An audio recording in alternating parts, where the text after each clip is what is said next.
The me on the left hated the scam called Bitcoin. The me on the right realized money itself is the scam. Hey, I'm Mike, and I've spent the last 10 years obsessing about what money is. But before we go any further, I need to tell you something.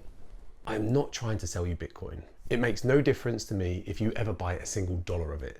What I care about is that you understand what I wish someone had explained to me 7 years ago when I was confidently wrong about everything. See, I didn't just lose money to Bitcoin. I lost years of potential financial progress because I was fighting the wrong battle. I was so focused on proving Bitcoin was a scam that I completely missed the bigger scam happening to all of us every single day. In this video, I'm going to walk you through my journey from skeptic to believer. I'll show you 4 moments that completely flipped my perspective.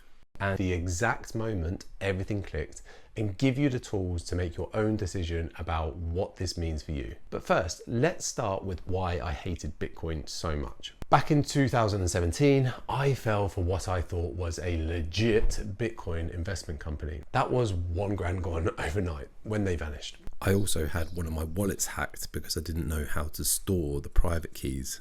Then in 2018, I lost more than this when Bitcoin crashed from 20K to 3K. I remember staring at my portfolio thinking, this is exactly the kind of speculative nonsense that ruins people, and I'm living proof. From that day forward, I had every argument ready. Bitcoin was too volatile, full of scams, used by criminals, wasted energy, and had no real value. I could debate anyone and win because I had the scars to prove it. Then someone asked me a question I couldn't answer. I was living in the Middle East at the time, so I was at a brunch in Dubai, confidently explaining why Bitcoin was so shady, when some guy hit me with this. Can you find one person who has truly gone down the Bitcoin rabbit hole and still thinks it's a bad idea? I laughed it off, but that night I honestly couldn't sleep. I started asking around, and to this day, I'm still waiting for someone to find me that person. The first thing I had to confront was the environmental argument. I was reading an article claiming Bitcoin uses more energy than Argentina when I stumbled across a video about Bitcoin in Africa. Bitcoin miners were literally bringing electricity to villages that had never had power before. I watched a mother who didn't need her kerosene lantern anymore because she had lights with switches. I know how hard it is to raise kids with electricity. How hard would that be without it? These families finally had fridges for food and medicine, lights so kids could do homework after dark, and to pump water. Bitcoin mining was making electricity profitable to generate in remote areas where it never made economic sense before. Seeing those real families benefiting from Bitcoin without even knowing what Bitcoin was. Has she heard of Bitcoin before? No, she have no idea. Made me realize it isn't just using energy. It's creating infrastructure in places that previously had none. This completely changed my perspective on what Bitcoin actually does. But here's what really opened my eyes. I thought I understood money pretty well. You work, you get paid, you save, you spend, simples. Then I was looking at a graph comparing house prices to wages over time. And I noticed something weird. In 1970, the average house cost 3 times the average yearly salary. Today, it's over 7 times. Same pattern with college tuition, healthcare, basically everything essential. So what happened? What changed in the early 70s? That's when I discovered the Nixon shock. In 1971, President Nixon took us off the gold standard. Directed Secretary Connally to suspend temporarily the convertibility of the dollar into gold or other reserve assets. Temporarily, he said. 54 years later, we're still in this temporary experiment where our money isn't backed by anything except trust in politicians and some private company called the Federal Reserve. Here's what blew my mind. The Fed created more dollars in 2020 alone than existed in the entire first 200 years of America.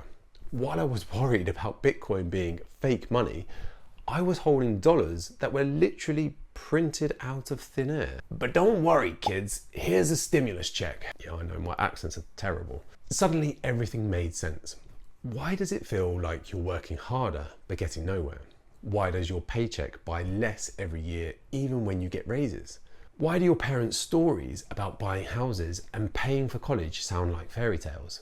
It's because money isn't real anymore. It's not your imagination.